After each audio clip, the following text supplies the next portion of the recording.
What's the best Tetris version? Let's not answer that, actually. Because that is way too hard of a question for a video like this. What's the best classic Tetris? Stay with me, because we're going to be checking out count them, 3 different versions of Tetris, and there's a few rules we gotta lay on the ground first. First of all, to give them their fairest shot, I recorded these all on the Switch. There is going to be the Game Boy version, there's going to be the Tetris version from NES, and finally we're going to be looking at the most modern example of classic Tetris, which resides within Tetris Effect Connected. Now, couple more rules. For one thing, Tetris Effect Connected, we are going to be looking at not as a whole package, but only their classic modes, which as of the recording of this video, they're having their weekly event based on and revolving around Classic Tetris. So what exactly is Classic Tetris, and what are we going to be judging today? Well, there are 3 things that make it classic. First of all, no additional rules, which means you cannot hold pieces, and you cannot do a hard drop where you go from here and just immediately be down at the bottom of the screen and onto the next piece. That's the way the game was.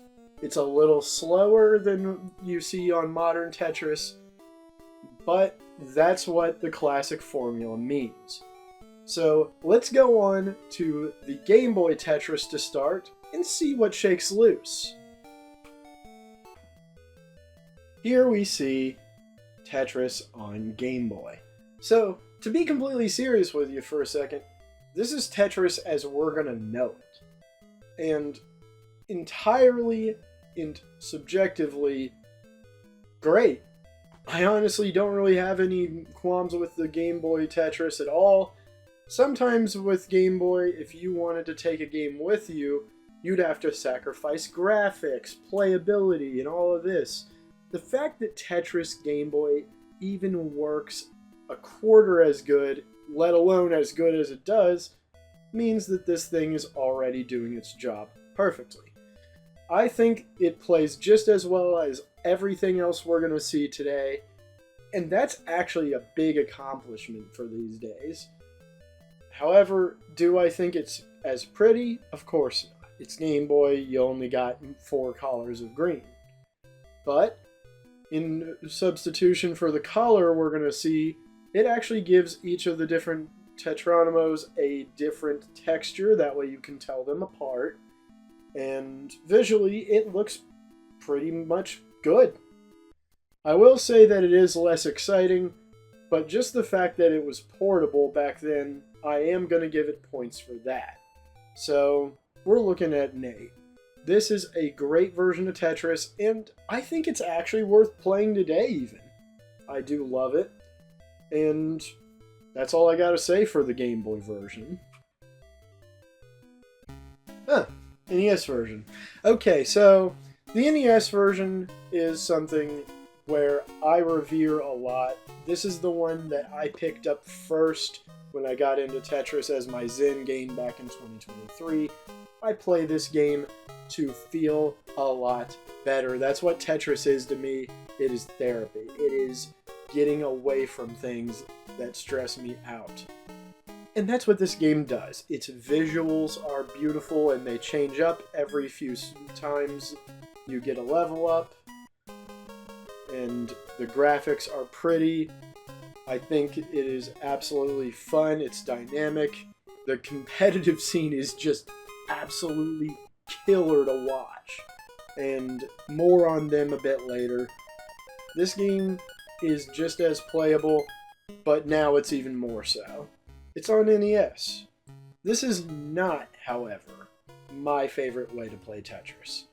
I don't really think of this as definitive because I've always saw the Tetris games as a Game Boy game. I see it as a game you take with you. I don't really see it as a thing that needs to be played at home. Therefore, does this mentally lose some points? Yes, but it also gains for the color and the music, which is somewhat different from the game. I think this is going to get the even score of 8 again. Here we see none other than Tetris on the Switch. This is Tetris Effect Connected, being played using the classic score attack mode. As of the time we're actually checking this one out, it's actually an event that's happening all week, known as the Classic event. Kind of good timing for me to be covering such a thing, but just look at it. It's got screen shake, it's got some HD visuals, and take it from me, the background that's outside of this grid is absolutely beautiful. That being said, it's got a lot of points against it. One, for having no nostalgic value, and B, you actually have to load to get here. You have to go through 2 or 3 loading screens, and to be honest, it just really rubs me the wrong way to have to wait that long. And there's a lot of menus offering you to upload your score, do this, do that. You have to accept terms and conditions whenever you get into the game the first time, and I don't know. This may be the most visually stunning, but it loses a lot of points whenever the other ones can just be thrown right into your console. It loses so much that it's going to get a 7. However, does it play differently? No. It even changes colors like you just saw there. I think that the whole takeaway from this video is simple.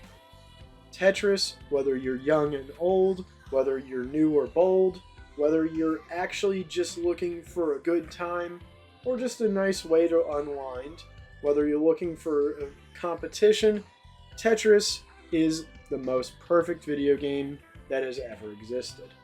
No wonder the scores are always going to be so similar to one another, because this is a perfect video game.